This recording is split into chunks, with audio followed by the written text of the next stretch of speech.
ஓம் சாந்தி. December 24, 2023. அவ்யக்த Bapdada, Madhuban. Murali original தேதி April 3, 1997.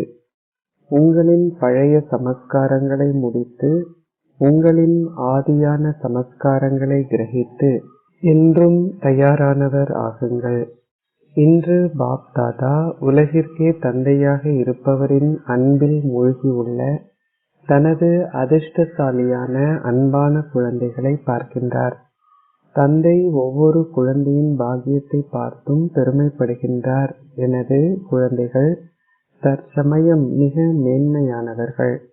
கல்பம் முழுவதிலும் தேவர்களோ மதத்தின் மகத்தான தலைவர்களோ மகாத்மாக்களோ அல்லது பல மில்லியன் மடங்கு பாக்கியசாலி ஆத்மாக்களோ யாரிடமும் பிராமணர்களான உங்களிடம் உள்ள மகத்தான பாக்கியம் இல்லை. எனவே நீங்கள் உங்களின் இந்த மேன்மையான பாக்கியத்தை எப்பொழுதும் உங்களின் விழிப்புணர்வில் வைத்திருக்கின்றீர்களா?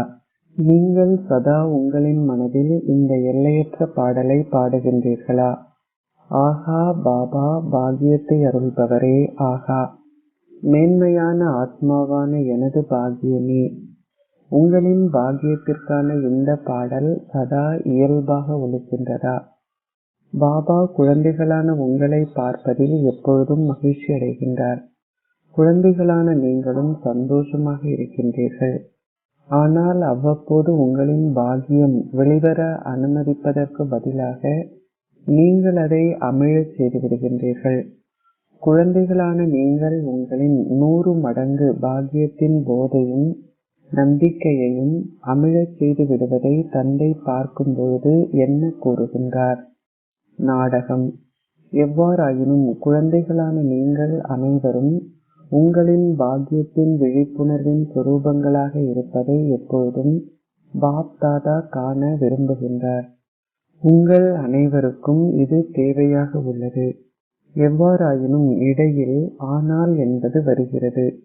உங்களின் லட்சியம் என்னவென்று உங்களில் எவரிடமாவது கேட்டால், குழந்தைகளான நீங்கள் அனைவரும் இந்த லட்சியத்துடன் செயல்படுகின்றீர்கள். நான் தந்தைக்கு சமமானவர் ஆக வேண்டும். இந்த லட்சியம் மிகவும் நல்லது. உங்களின் லட்சியம் மிக மேன்மையானதாகவும் மிக நல்லதாகவும் இருப்பதனால் அது ஏன் சில நேரங்களில் அமிழ்ந்த ரூபத்திலும் சில நேரங்களில் ஏன் வெளிப்பட்ட ரூபத்திலும் உள்ளது? இதற்கான காரணம் என்ன? நீங்கள் பாப்தாதாவிற்கு நல்ல சத்தியங்களை செய்கின்றீர்கள். நீங்கள் பாப்தாதாவுடன் இதயபூர்வமாக சம்பாஷணை செய்கின்றீர்கள். அப்படியாயின் உங்களின் லட்சியத்திற்கும் அதன் தகைமைகளுக்கும் இடையில் ஏன் ஒரு வேறுபாடு காணப்படுகிறது? இந்த பெரு பேற்றுக்கான காரணம் என்ன என்பதை பாப்தாதா கண்டார். உண்மையில் உங்கள் அனைவருக்கும் அது தெரியும். அது மிகவும் புதியதல்ல.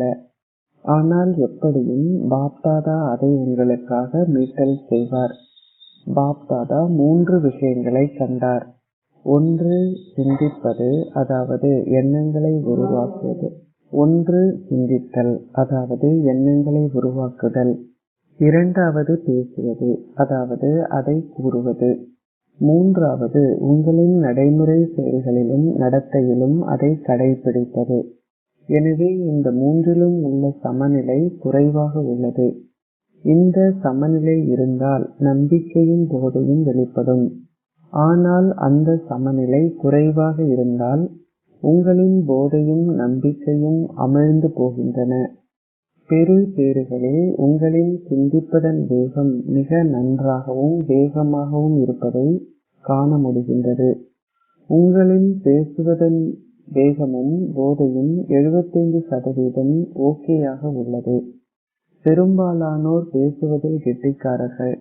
ஆனால் இதை உங்களின் நடைமுறை செயலில் கடைபிடிப்பதற்கான மதிப்பெண்கள் மிகவும் குறைவாக உள்ளன. எனவே 2 விஷயங்களில் நீங்கள் ஓகே, ஆனால் 3வது விஷயத்தில் மிகவும் குறைவாக இருக்கின்றீர்கள். இதற்கான காரணம் என்ன? உங்களின் எண்ணங்கள் மிக நன்றாகவும் உங்களின் வார்த்தைகளும் மிக அழகானவையாகவும் இருக்கும்போது ஏன் உங்களின் நடைமுறை ரூபம் நன்றாக இல்லை? இதற்கான காரணம் என்ன? காரணம் என்ன உங்களுக்கு தெரியுமா? ஆமாம் அல்லது இல்லை என கூறுங்கள். ஏன் என்பது உங்களுக்கு மிக நன்றாக தெரியும். உங்களில் எவரையாவது ஒரு குறிப்பிட்ட தலைப்பில் சொற்பொழிவு ஆற்றச் சொன்னால் அல்லது ஒரு வகுப்பு எடுக்கச் சொன்னால் நீங்கள் மிக நன்றாக வகுப்பு எடுப்பீர்கள். நீங்கள் அதிகளவு போதையுடனும் நம்பிக்கையுடனும் பிரகாசத்துடனும் சொற்பொழிவு ஆற்றுவீர்கள். நீங்கள் வகுப்பும் எடுப்பீர்கள். நீங்கள் இவ்வாறு செய்கின்றீர்கள். நீங்கள் என்ன கூறுகின்றீர்கள் என்பதை பாப் தாதா அனைவருடைய வகுப்புகளிலும் கேட்கின்றார். அவர் தொடர்ந்தும் புன்னகை செய்கின்றார். ஆஹா குழந்தாய் ஆஹா! இப்பொழுது இடம்பெறுகின்ற பிரதானமான விஷயம் மீட்டல் செய்யும் பாடநெறியே என பாப்தாதா உங்களுக்கு முன்னரும் கூறியுள்ளார். எனவே பாபா கூறுகின்றார், ஒரே ஒரு காரணமே இருக்கிறது, பல காரணங்கள் இல்லை. ஆனால் ஒரே ஒரு காரணமே உள்ளது. காரணத்திற்கான தீர்வை கண்டுபிடிப்பது கடினமான விஷயம் அல்ல, அது மிகவும் இலகுவானது என்பதை பாப்தாதா புரிந்து கொள்கின்றார். ஆனால் நீங்கள் இலகுவான ஒன்றை மிகவும் கடினமானதாக ஆக்கிக் கொள்கிறீர்கள். அது கடினமே இல்லை, ஆனால் நீங்கள் அதை கடினமாக ஆக்கிக் கொள்கிறீர்கள். உங்களின் போதை அமிழ்ந்து போகிறது. இதற்கு ஒரே ஒரு காரணமே உள்ளது. கிரகிப்பதற்காக நீங்கள் கேட்பவை பேசுபவை எவையாயினும், சக்திகள் அல்லது நற்குணங்களை பொறுத்தவரை எவையாயினும், நீங்கள் கிரகிக்க வேண்டியவற்றை பற்றி மிக நன்றாக பேசுகின்றீர்கள். நீங்கள் தாரணையை பற்றி மிக நன்றாக பேசுகிறீர்கள். நீங்கள் இவற்றை பற்றி மிக நன்றாக பேசுகிறீர்கள். அதனால் இதை கேட்கின்ற ஞானி ஆத்மாக்களோ இல்லாதவர்களோ அவர்கள் அனைவரும் இது மிகவும் நல்லது, இது மிகவும் நல்லது என கூறுகிறார்கள்.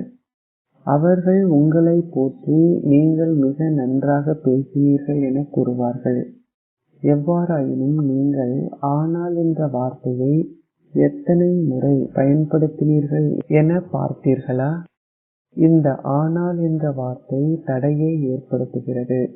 ஆனால் என்ற இந்த வார்த்தையை முடிப்பது என்றால் தந்தைக்கு சமமான ஸ்திதிக்கு நெருக்கமாகுதல் என்று அர்த்தம். தந்தைக்கு நெருக்கமாகுதல் என்றால் காலத்தை நெருக்கமாக கொண்டு வருவது என்று அர்த்தம். எவ்வாறாயினும் இப்பொழுதும் நீங்கள் ஆனால் என்ற வார்த்தையை பயன்படுத்த வேண்டியுள்ளது. தந்தைக்கு அது விருப்பமில்லை, ஆனால் அவர் அதை சொல்ல வேண்டியுள்ளது. எனவே இதற்கான காரணம் என்ன? நீங்கள் என்ன கூறுகின்றீர்களோ, நீங்கள் எதை கிரகிக்கின்றீர்களோ, உங்களின் தாரணையாக எதை கிரகிக்கின்றீர்களோ அந்த தாரணையும் சிறிது காலத்திற்கு தொடர்கிறது. சிலருக்கு அது சிறிது காலத்திற்கே தொடர்கிறது, ஆனால் மற்றோருக்கு அது நீண்ட காலத்திற்கு தொடர்கிறது. ஆனால் பிரதானமான விஷயம் என்னவென்றால் தாரணை சதா நடைமுறையில் தொடர வேண்டும் என்பதே ஆகும். துவாபர யுகத்திலிருந்து இந்த கடைசி பிறவி வரை அனைத்தும் உங்களின் கடைசி பிறவிக்குரிய விஷயமாகும். மரணித்து வாழ்கின்ற இந்த பிறவிக்கு உரியதல்ல. எனவே சென்ற பிறவிகளில் எத்தகைய தாரணையின் குறைபாடுகள் அல்லது பலவீனங்கள் உங்களிடம் இருந்தனவோ அவை சமஸ்காரங்களின் வடிவத்தை பெற்றுள்ளன. அவை உங்களின் சமஸ்காரங்கள் ஆகியுள்ளதால் நீங்கள் அவற்றுக்காக முயற்சி செய்ய வேண்டியதில்லை, ஆனால் அவற்றை கைவிடவே வேண்டும். நீங்கள் அதை விரும்புவதில்லை, ஆயினும் நான் என்ன செய்வது, எனது சமஸ்காரம் இப்படி உள்ளது, இதை பற்றி பிழையாக நினைக்காதீர்கள். ஏனென்றால் எனது சமஸ்காரம் அப்படி என நீங்கள் கூறுகிறீர்கள். அந்த சமஸ்காரம் எப்படி உருவாகியது?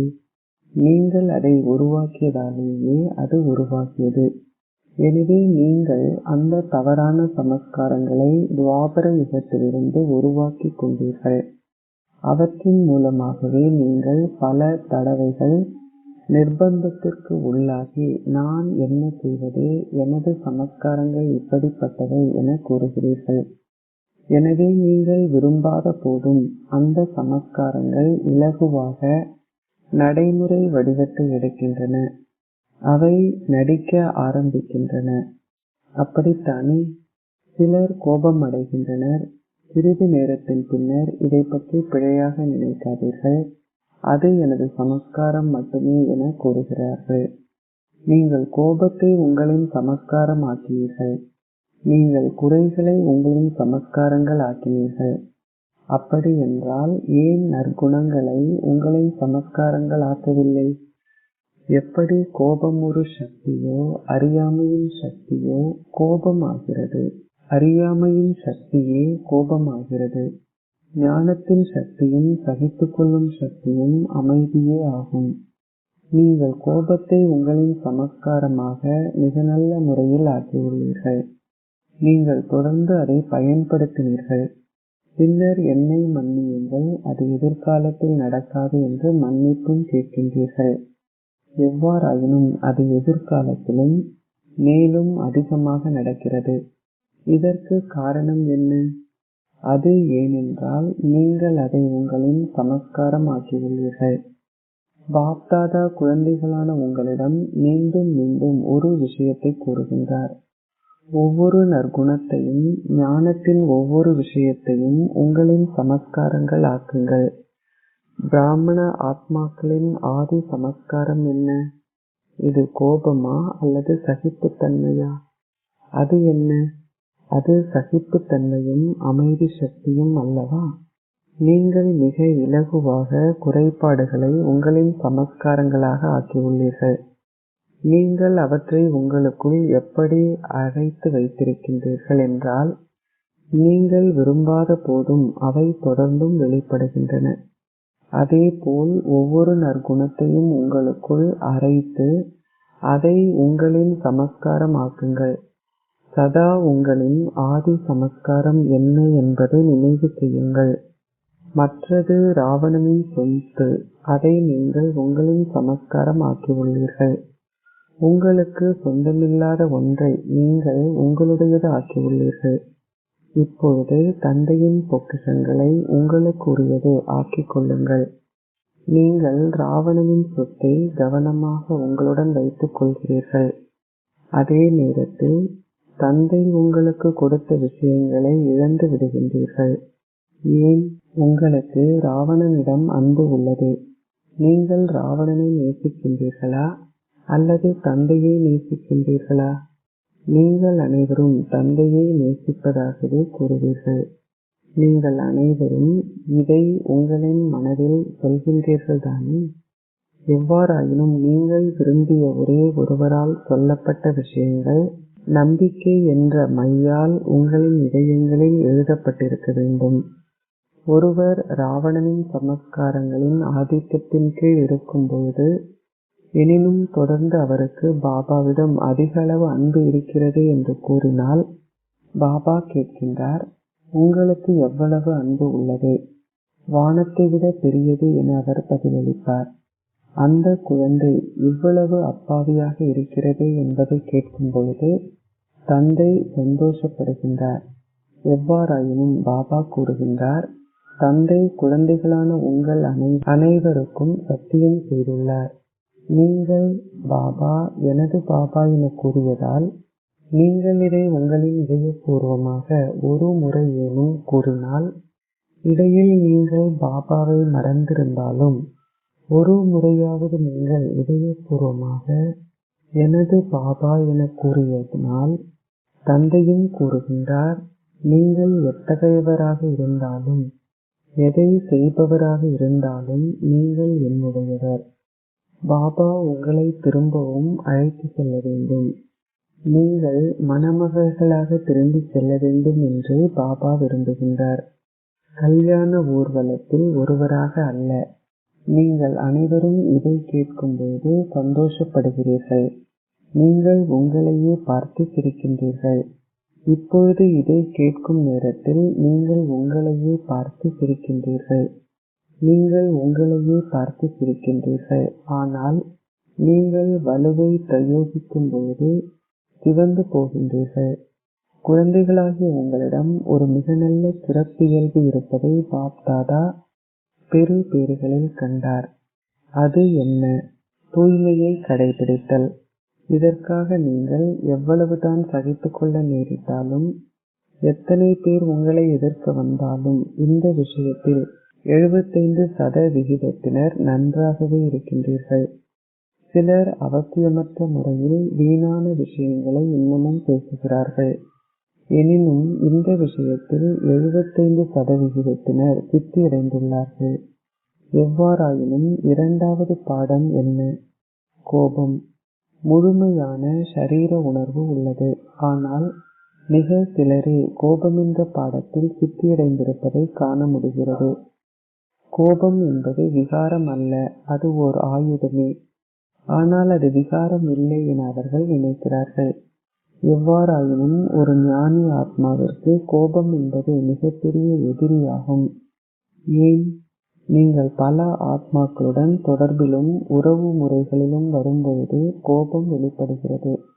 அந்த கோபத்தை பார்க்கும் பொழுது தந்தையின் பெயர் அதிக அளவில் இகழப்படுகிறது. இதை பார்ப்பவர்கள் நாங்கள் ஞானி ஆத்மாக்களை பார்த்திருக்கின்றோம் என்று கிண்டலாக கூறுவார்கள். கோபத்தில் பல வடிவங்கள் உள்ளன. ஒரு வடிவத்தை நீங்கள் மிக நன்றாக அறிவீர்கள். ஒருவர் கோபம் அடையும் பொழுது உங்களால் அதை பார்க்க முடியும். கோபத்தின் இரண்டாவது சூக்ஷ்மமான வடிவம் பொறாமை, முரண்பாடு, உள்ளார்ந்த வெறுப்பு. இந்த வடிவங்கள் புறத்தே புலப்படுவதில்லை. அவை வெளி வார்த்தைகளிலும் தெரிவதில்லை.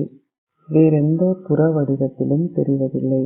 எவ்வாறாயினும் புற கோபம் ஒரு நெருப்பின் வடிவில் இருப்பதைப் போல் அது உள்ளேயும் எரிகிறது, மற்றவர்களையும் எரிக்கிறது.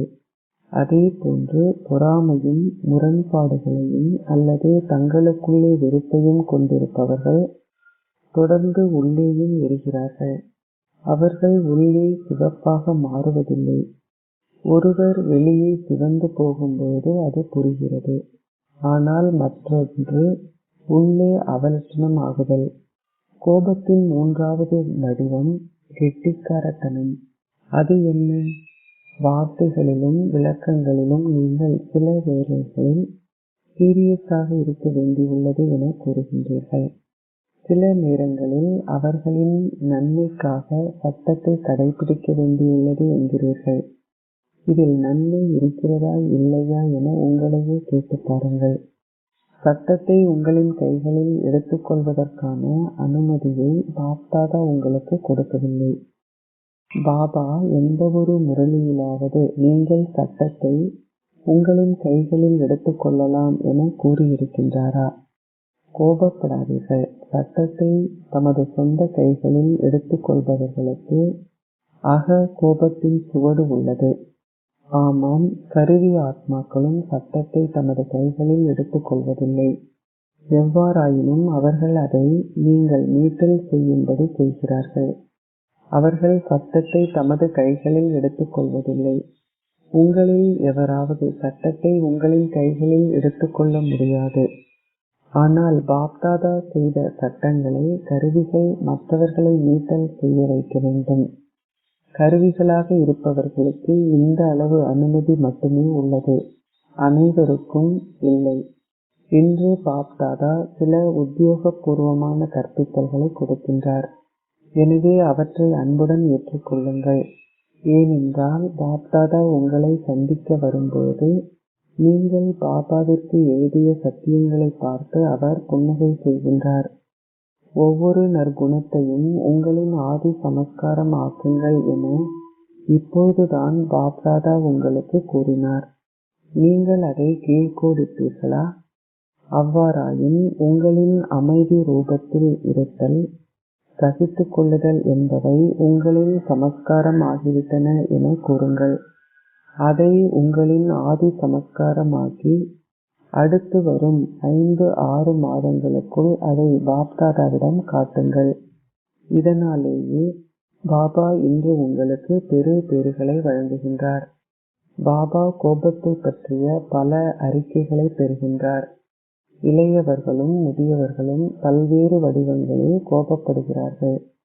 பாப்தாதா இப்போது வேறு எதையும் வெளிப்படுத்தப் போவதில்லை. ஆனால் பல சுவாரஸ்யமான கதைகள் உள்ளன. எனவே இன்றிலிருந்து நீங்கள் கோபத்திற்கு என்ன செய்வீர்கள்? நீங்கள் அதற்கு விடை கொடுப்பீர்களா? கவனமாக இருங்கள். கை தட்டுவது லேசாக இருக்கும். ஆனால் கோபத்தின் கை தட்டுதல் இல்லாமல் இருப்பதை உறுதிப்படுத்திக் கொள்ளுங்கள். பாப்தாதா இதை மீண்டும் மீண்டும் கேட்க விரும்புவதில்லை. ஆனால் அப்படி இருந்தும் அவர் அதை கேட்கின்றார். ஏனென்றால் அவருக்கு கருணை உள்ளது. எவ்வாறாயினும் பாபா இதை பற்றி கேட்க விரும்பவில்லை. பாபா, நான் ஒரு சத்தியம் செய்தேன், ஆனால் அது தொடர்ந்து வருகிறது. நான் என்ன செய்வது?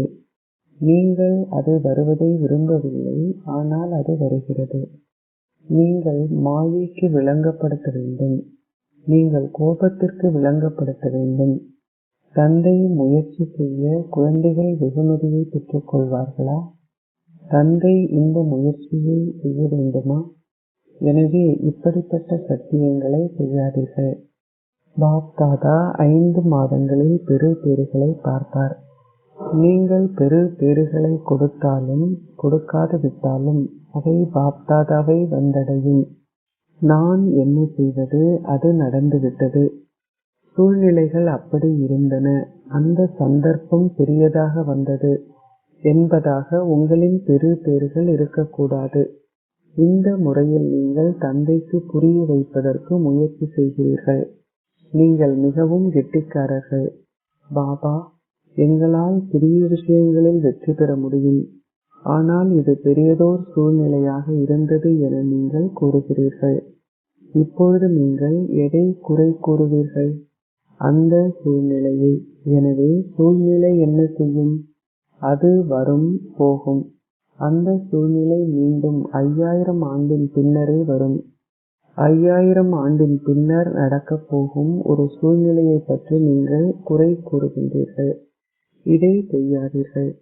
நாம் என்ன செய்யட்டும் என்ற எண்ணங்களை ஏனும் கொண்டிருக்காதீர்கள்.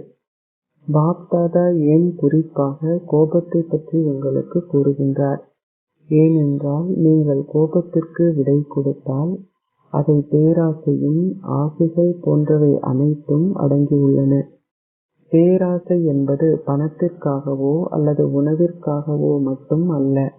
ஆனால் பல வகையான பேராசைகள் உள்ளன. ஞானத்திலோ அல்லது அறியாமையிலோ எந்த வகையான ஆசையும் பேராசையே.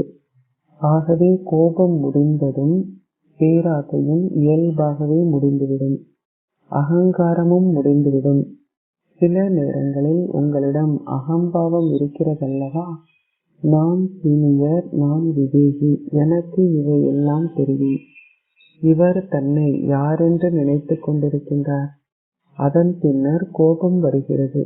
எனவே அகம்பாவமும் பேராசையும் ஒன்றாக விடை பெற்று செல்லும். இதனாலேயே பாப்தாதா குறிப்பாக பேராசையை பற்றி உங்களுக்கு கூறவில்லை. ஆனால் கோபத்தை கீழ்கோடிடுமாறு கூறுகின்றார். ஆகவே நீங்கள் இதை உங்களின் சமஸ்காரம் ஆக்கிக் கொள்வீர்களா? அனைவரும் உங்களின் கைகளை உயர்த்துங்கள். அனைவருடைய புகைப்படத்தையும் எடுங்கள். இப்பொழுது பாபா உங்களுக்கு சில பாராட்டுகளையே வழங்குகின்றார், அதிக அளவில் அல்ல. எவ்வாறாயினும் பாபா பெரு பேறுகளை பார்க்கும் பொழுது சூட்சுமவதனத்தில் தேவ தேவியரும் சொர்க்கத்தில் தேவ தேவியரும் உங்களின் மீது ஆகா ஆகா என்ற மலர்களை பொழிவார்கள். இன்றிலிருந்து நீங்கள் ஒவ்வொருவரும் உங்களையே பார்க்க வேண்டும். மற்றவர்களை பார்க்காதீர்கள். மற்றவர்களை பார்க்கும் மனதின் கண்களை மூடிக்கொள்ளுங்கள். உங்களால் உங்களின் பௌதிக கண்களை மூட முடியாது. ஆனால் இரண்டாவது அல்லது மூன்றாவது நபர் என்ன செய்கின்றார் என்பதற்கு உங்களால் உங்களின் மனதின் கண்களை மூட முடியும். நான் அவர்களை பார்க்கக்கூடாது. பாபா உறக்கமாக சொல்கின்றார், ஒரு மகாரதி தவறு செய்தாலும் உங்களின் மனம் அகநோக்கி அதனை பார்க்கவோ அல்லது கேட்கவோ கூடாது. பாபா உங்களுக்கு வியப்பான ஒரு விஷயத்தை பற்றி சொல்லட்டுமா? இன்று பாபா உங்களுக்கு அனைத்தையும் மிக தெளிவாக கூறுகின்றார். உங்களுக்கு இது கடினமாக இல்லைதானே? அச்சா, பாபா மிக தெளிவாக ஒன்றை பற்றி கூறுவார். பெரும்பாலானவர்கள் அவ்வப்போது, எப்போதும் அல்ல, ஆனால் சில நேரங்களில் மகாரத்திகளின் சிறப்பு இயல்புகளை அந்த அளவு பார்ப்பதில்லை. ஆனால் அவர்களின் பலவீனங்களை ஆழமாக பார்க்கின்றார்கள் என்பதை பாப்தாதா பார்க்கின்றார். அவர்கள் அவர்களை பின்பற்றுவதுடன் மற்றவர்களுடன் அதை பற்றி பேசுகிறார்கள். இது என்ன? நாங்கள் அனைவரிடமும் இதை பார்த்திருக்கின்றோம். மகாரத்திகளே இதை செய்கிறார்கள். நாங்கள் பின்னாலேதான் இருக்கின்றோம். இப்பொழுது மகாரத்திகள் மாறினால் நாங்களும் மாறுவோம். எவ்வாறாயினும் மகாரத்திகளின் நீண்டகால தபஸ்யாவும் முயற்சிகளும் அவர்களை மேலதிக மதிப்பெண்கள் பெறச் செய்து திறமை சித்தி அடையச் செய்யும். நீங்கள் மாறுவதற்கு முன்னர் மகாரத்திகள் மாற காத்திருப்பீர்களாயின் நீங்கள் ஏமாற்றப்பட்டு விடுவீர்கள். ஆகவே உங்களின் மனதை அகநோக்குடையது ஆக்குங்கள். உங்களுக்கு புரிகின்றதா? பாப்தாதா இதை அதிகளவில் கேட்கின்றார். நாங்கள் இவற்றை அனைத்தையும் பார்த்திருக்கின்றோம். நாங்கள் இவை அனைத்தையும் பார்த்திருக்கின்றோம்.